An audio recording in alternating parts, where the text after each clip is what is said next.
My jealous sister-in-law made a comment about my dead daughter and everyone is telling me to forgive her. I never imagined grief could become a permanent part of my body. People talk about grief like it's a storm you just need to weather, but for me, it's more like learning to walk with a limp I'll never lose. My daughter Emma would have been 8 this year. Instead, she's been gone for almost 3.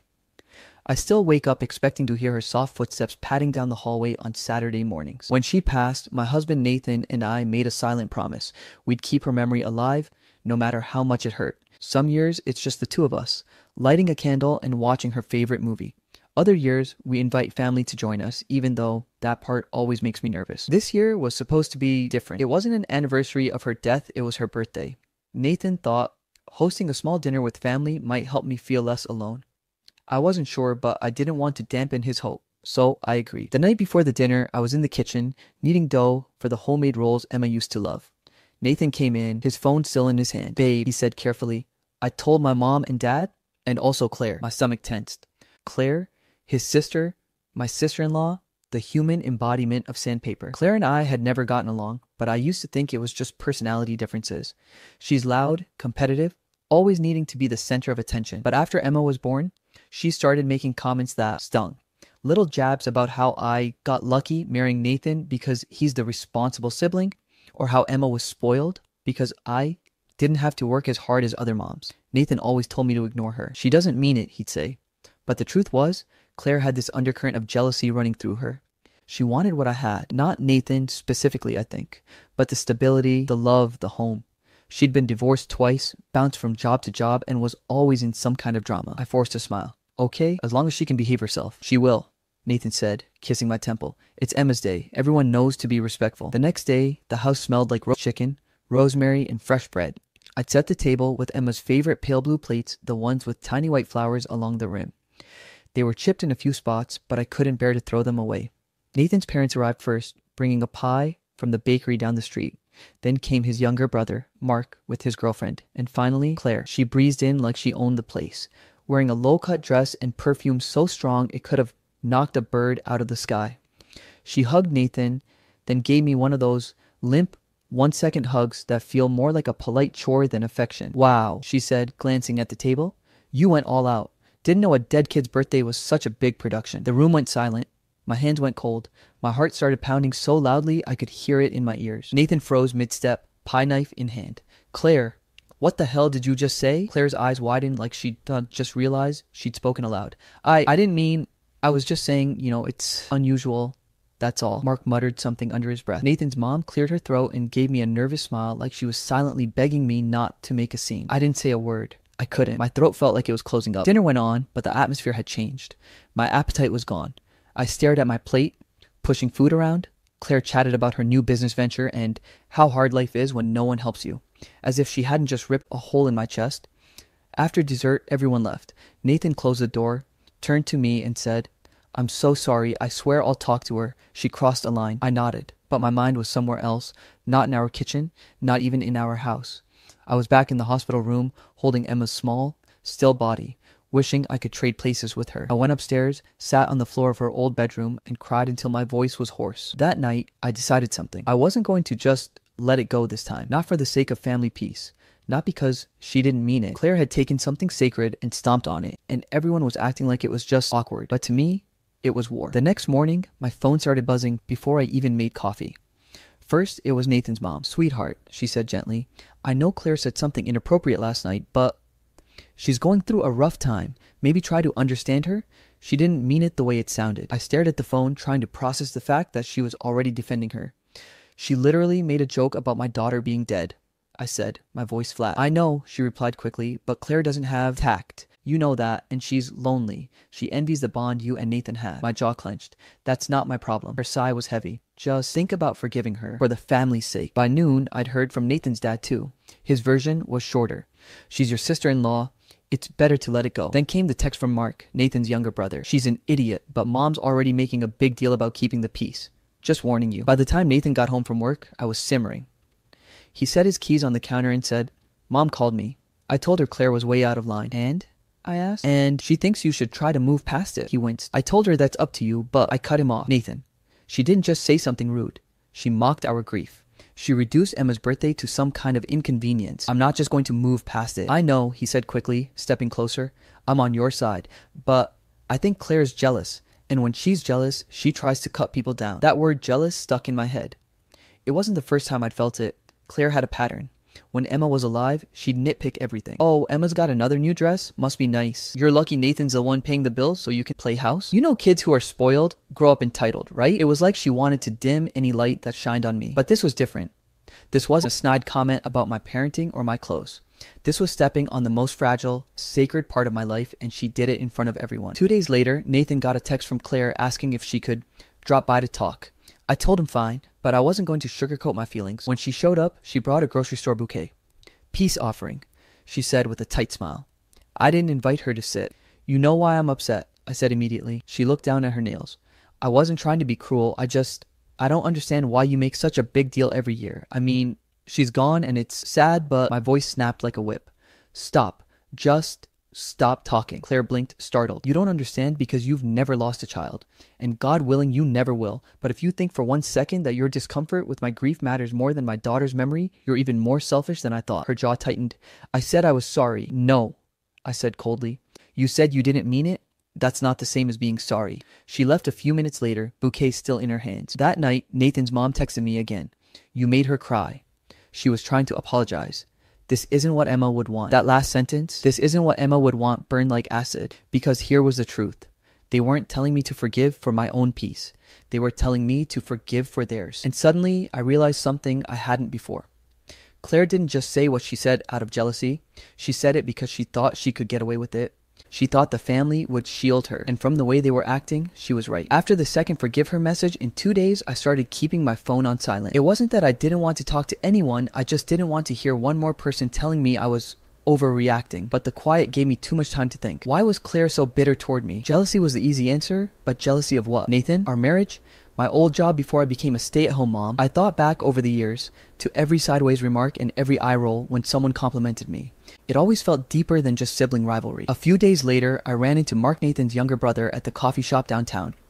He spotted me from across the room and waved, then came over, holding 2 drinks. Hey, I was just about to text you. Mind if I sit? I shrugged. Sure. We made small talk for a few minutes before he leaned in a little. Look, I know this whole Claire thing has been messy, but you should know something. I raised an eyebrow. Go on. He glanced toward the counter like he was checking for eavesdroppers. Claire's been telling people you act like you're better than the rest of the family. That you flaunt what you have. I stared at him. What do I even have to flaunt? A modest house? My dead child's baby pictures? He winced. I'm not defending her. I'm just saying she's been like this for a while, and she's always compared herself to you. Ever since you and Nathan got engaged, she's felt like she's in competition. I shook my head. Why would she feel in competition with me? She's not married to me. Mark hesitated, then lowered his voice.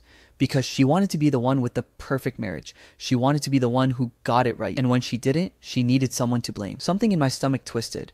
This wasn't just about Emma. This had been brewing for years, a quiet, festering resentment that finally burst out at the worst possible time. That night, I told Nathan what Mark had said. He rubbed the back of his neck. I've known she felt inadequate, but I didn't realize she was taking it out on you this badly. I looked at him. And you've just let it go all this time? His jaw tightened. I thought ignoring it was the best option. I didn't want to give her attention when she was acting petty. I crossed my arms. Well, ignoring her didn't make her stop. It made her bold enough to insult our dead daughter at her own birthday dinner. The following weekend, Nathan's parents invited us over for Sunday lunch. I didn't want to go, but Nathan convinced me. We'll eat, we'll be polite, we'll leave. No drama, he promised. When we got there, Claire was already in the living room, sipping wine like she owned the place. She gave me a tight smile. Hi, I didn't respond. Halfway through the meal, she started talking about how hard her life had been lately. I've been so stressed. Honestly, I just wish people could cut me some slack when I say the wrong thing. Nobody's perfect, right? Nathan's mom nodded sympathetically. Exactly. We all have our moments. I set my fork down. A moment is forgetting someone's birthday card, not publicly mocking the death of a child. The table went still. Claire's face flushed. I didn't mock her. Then what would you call it? I asked, my voice calm but razor sharp. She opened her mouth, but before she could speak, Mark set down his glass. You said it because you're jealous. You've been jealous for years and you can't stand seeing someone else happy. The room froze. Claire's head snapped toward him. Excuse me? Mark leaned back. You heard me. You've been trash-talking her to anyone who will listen. acting like she's the reason your life isn't what you want it to be. Nathan's parents looked shocked. Nathan just stared at his plate. I spoke quietly. Thank you, Mark, for confirming what I already knew. Claire's lips pressed into a thin line, but she didn't deny it. She just got up from the table and walked out of the room. On the drive home, Nathan was silent. Finally, he said, I think we just saw the real Claire today. I stared out the window. No, I said softly. I think we've been seeing the real Claire all along. We just didn't want to admit it. And for the first time since that night, I felt something shift. This wasn't just about one cruel comment anymore. This was about years of quiet poison, and I was done swallowing it. By Monday morning, the family group chat was on fire. It started with a message from Nathan's mom. I think yesterday was blown out of proportion. Claire is very hurt by the accusations made at the table. Then Claire chimed in, I'm being ganged up on for one badly worded comment. I've been nothing but supportive of you guys through everything. I almost dropped my phone. Supportive? Was that what she called years of undermining me? Nathan caught the look on my face as I read the messages. Don't even respond, he said. She wants a reaction. But by lunchtime, my name was being tossed around like a debate topic. Nathan's dad said he was disappointed in how cold I'd been. His mom reminded everyone that forgiveness is a virtue. And then Claire sent the message that made my blood boil. Emma wouldn't want her mom to hold onto hate like this. It was the second time someone had used my dead daughter's name as a moral weapon against me, and it felt like being slapped. I told Nathan, if she says Emma's name in that context one more time, I'm going to lose it. She's trying to make herself the victim, he said. That's her pattern. Say something awful, then cry about how everyone is too sensitive. And she wasn't just playing the victim in the group chat.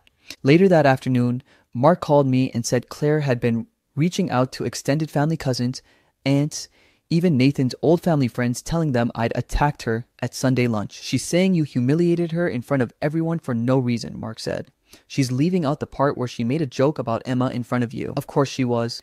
By midweek, I decided I wasn't going to let her rate the story. I texted the group chat directly. Let's be clear, I didn't humiliate Claire. I responded to a cruel comment about my daughter, which she made at a dinner meant to honor her memory. That's the truth. A few people went silent. Nathan's mom replied almost immediately. We understand you're hurt, but dragging this out will only cause more pain. I stared at her message for a long time before typing. The only pain here is the one caused by Claire's words. Don't ask me to forgive something she isn't even sorry for. That night, Nathan came home with a strange look on his face. You're not going to believe this, he said, sitting down at the table. Mark told me that a couple of months before Emma's last birthday, Claire told someone she thought it was morbid how much we still talked about her. My stomach dropped. Who did she say that to? Nathan hesitated. One of my cousins. He told Mark because he overheard her saying it again last week. I gripped the edge of the table. So this wasn't just a slip up at dinner. She's been saying this for years. Looks that way, Nathan said quietly. That changed everything for me. It wasn't just that she'd said something hurtful in a heated moment. She'd been making these kinds of comments behind my back over and over, and she clearly thought she had the right. The next morning, I called Mark.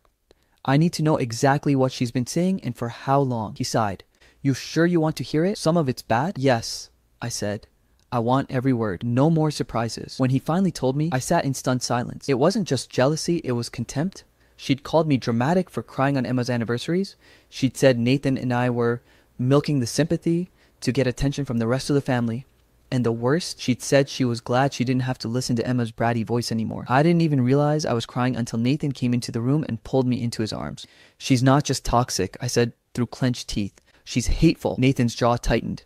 Then maybe it's time to stop pretending she's family. The decision came to me in the middle of the night. If Claire wanted to twist the story behind my back, then I was going to tell it to her face in front of the same people she'd been feeding her lies to.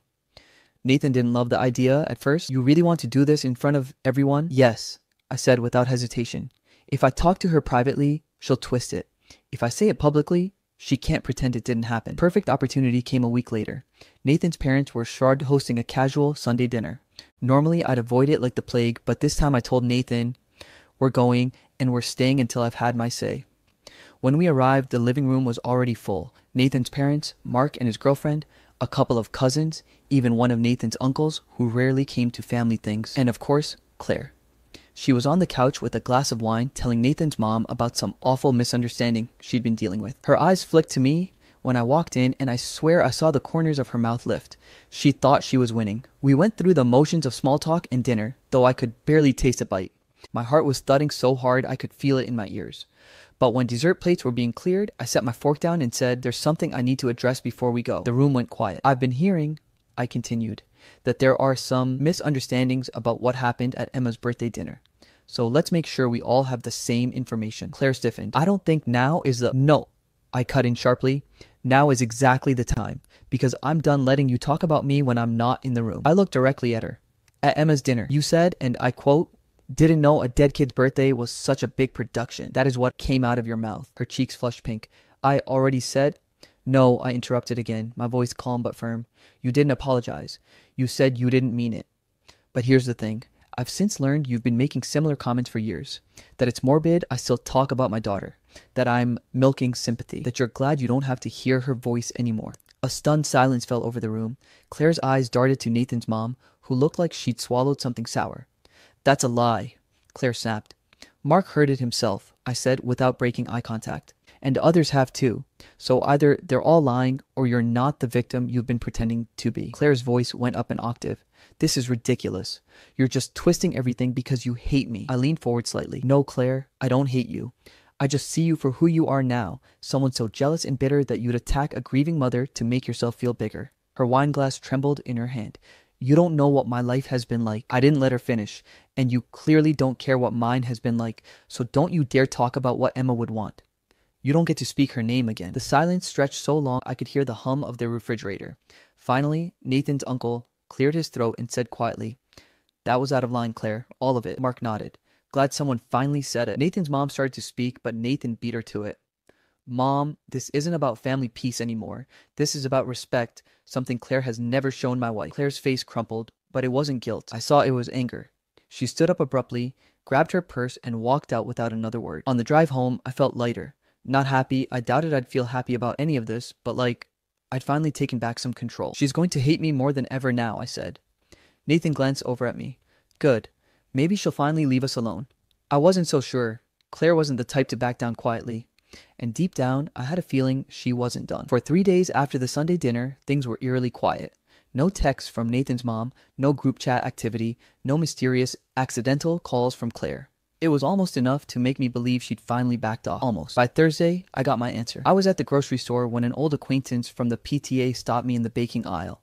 Hey, I don't know if it's true, but I heard you and Nathan were having a rough time. I blinked. What? She gave me that pitying look I'd come to hate. Someone said there's tension in your marriage because you can't move on from Emma's passing, that Nathan feels like you're stuck in the past. My stomach dropped. Who told you that? She hesitated, lowering her voice. It came through a friend of a friend, but I think it started with your sister-in-law. There it was. When I got home, I told Nathan. His jaw tightened immediately. She's trying to get sympathy by painting you as unstable, and she's doing it outside the family now. That's not just petty anymore, I said. That's reputation damage. Nathan rubbed his temples. I'll call her, but I shook my head. No, I want to see how far she'll go before she thinks she's crossed a line. 2 days later, the line was in ashes. Mark texted me a screenshot of a Facebook post Claire had made. Vague enough not to name me, but obvious to anyone who knew the family. It's sad when people weaponize grief to control the people around them. At some point, you have to let go and live. The comments were full of people telling her she was strong and so right and sorry you're dealing with that. It made my hands shake. I called her. She picked up after the second ring, her voice dripping with fake cheer. Oh, hi. Didn't expect to hear from you? Delete the post, I said flatly. I don't know what you're talking about, she replied, the smugness practically audible. You know exactly what I'm talking about, I said. And if you think you can slander me without consequences— Consequences? She laughed, but it was brittle. I'm just speaking my truth. If you feel guilty, that's on you. I gripped the phone so tightly my knuckles hurt. If you ever imply that my grief is an act again, I will make sure everyone knows exactly what kind of person you are. And I have witnesses. Oh, please, she said and hung up. That night, Nathan came home with a grim expression. I talked to Mom. She knows Claire's post was about you.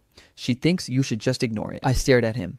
Of course she does. Ignoring it is how Claire's gotten away with this for years. Mark texted me later. She's telling people you're obsessed with making her life miserable, that you're trying to turn the family against her. I typed back, if she wants a war, she's going to get one. I started gathering every text, every message, every witness who'd heard her comments about Emma. Mark agreed to back me up. Even one of Nathan's cousins texted me saying, if you need me to confirm what I've heard, I will. It wasn't about revenge anymore. It was about drawing a line in concrete.